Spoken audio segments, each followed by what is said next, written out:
Oh, look at that! The youthful exuberance here seems a long way from the mannered halls of 3M.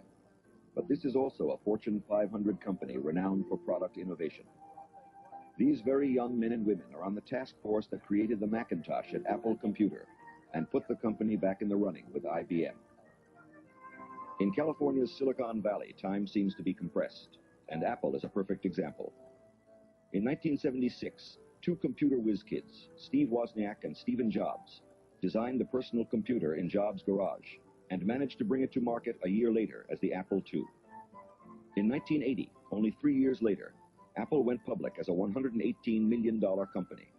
The following year, IBM entered the new market with its own personal computer, the PC. Industry analysts predicted that Apple, like many other smaller companies, would be forced out of business.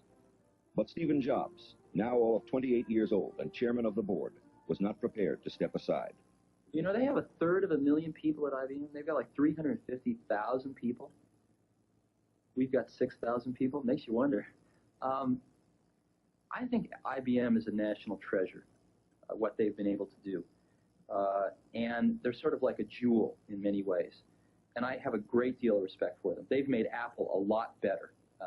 By competing with IBM, we're becoming better and better each month. But there is a problem. And the problem is that they are so large and dominate certain markets so completely that I think Apple is the only thing standing between them and total industry dominance. Apple's response to the IBM threat was the Macintosh. This Jolly Roger actually flew above the project building, which was isolated from the rest of the company. Jobs wanted his new task force to behave like pirates outside corporate law. He was determined that this team would be free to innovate unencumbered by Apple's bureaucracy. And he led the project himself. Jobs was a perfect model of the new manager as coach, cheerleader, and nourisher of champions.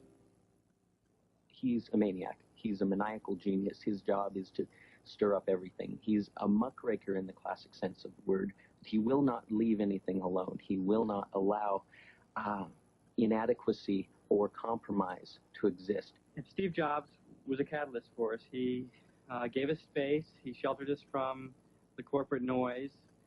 Yeah, there's nothing like a group effort toward a common goal to unite people. I think that was the deal.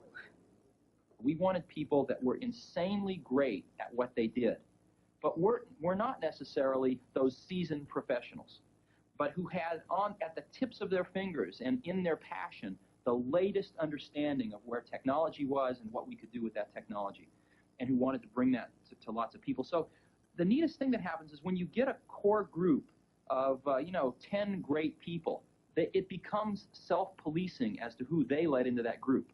So I consider the most important job of someone like myself is recruiting. We agonized over hiring. We had interviews. You could go back and look at some of the interviews agendas. They would start at 9 or 10 in the morning and go through dinner.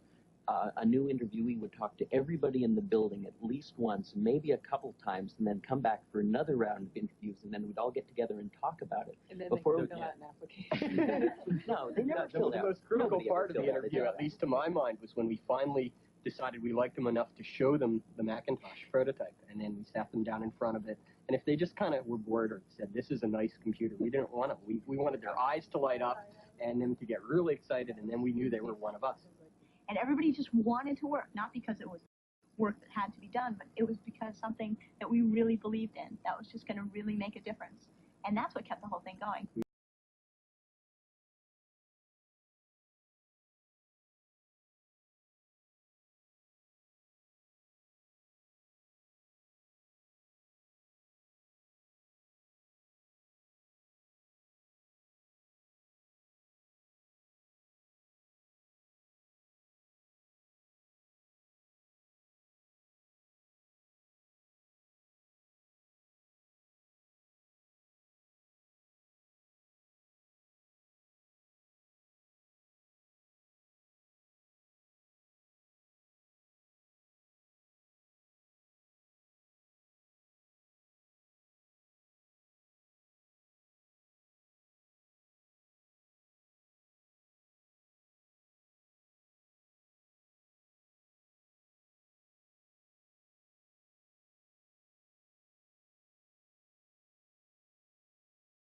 added playfulness that would make it attractive to young people like themselves.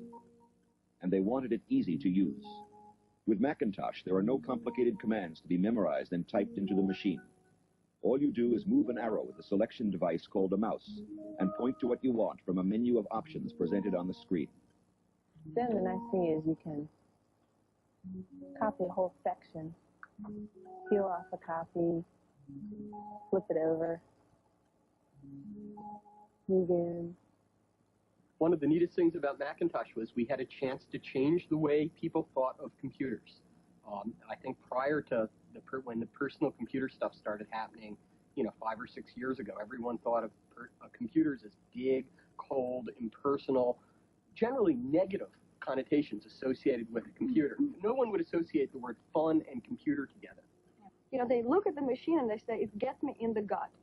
I don't know exactly how to articulate it, but it's, cute and fuzzy and warm and motherhood, I want it. And it's so funny to hear your friends say this, and your enemies say this. You've conveyed as something very, very intangible through this bunch of electronics, really. I mean, very unemotional little pieces come together to form something that draws you, that's very approachable. You ask yourself, why are you doing it? I'm certainly not doing it for Steve Jobs. I'm doing it for something that I think is a much greater good than that. And that's the chance to change something really, honestly, truly, for the better. Here is how we see personal computers. Here's how we want the world to be. And here's how we're going to change it. We have a vision of how we want it to be. We want to convert people. We want to make converts. Apple bet heavily that Macintosh would attract converts. Long before the computer was completed, the company invested $20 million in this assembly plant in Fremont, California. To keep its price down, Macintosh was designed specifically to be assembled in high volume on an automated line. At the Fremont plant, one Macintosh is assembled every 27 seconds. The plant is currently producing 80,000 computers a month. Designing a state-of-the-art plant for the first time was an overwhelming task, and finding the right person to manage it proved to be just as difficult. We went through that stage in Apple where we went out and we thought, oh, we're going to be a big company, let's hire professional management. We went out and hired a bunch of professional management. It didn't work at all. Most of them were bozos. They knew how to manage, but they didn't know how to do anything. And so if you're a great person, why do you want to work for somebody that you can't learn anything from? And you know what's interesting? You know who the best managers are? They're the great individual contributors who never, ever want to be a manager, but decide they have to be a manager because no one else is going to be able to do as good a job as them. After hiring 2 professional managers from outside the company and firing them both, Jobs gambled on Debbie Coleman, a member of the Macintosh team. 32 years old, an English literature major with an MBA from Stanford, Debbie was a financial manager with no experience in manufacturing. I mean, there's no way in the world anybody else would give me this chance to run this kind of operation. And I don't kid myself about that. This is an incredible high risk, both for myself personally and professionally, and for Apple as a company, to put a person like myself in this job. I mean, they're really betting on a lot of things. We're betting that my skills at organizational effectiveness, override all those, lack of technology, lack of experience, lack of, time in manufacturing. So it's a big risk, and I'm just an example, and every single person on the Mac team, almost to your, entry-level person, you could say that about. This is a place where people were afforded just incredibly unique opportunities to prove that they could write the book again. Apple released Macintosh on January 24th, 1984, hoping to sell 50,000 computers in the first 100 days on the market. 72,000 sold, and sales continue to climb.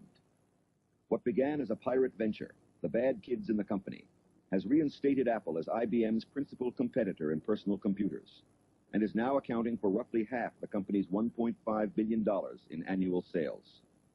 The best way I came up with to affect change at Apple was by example.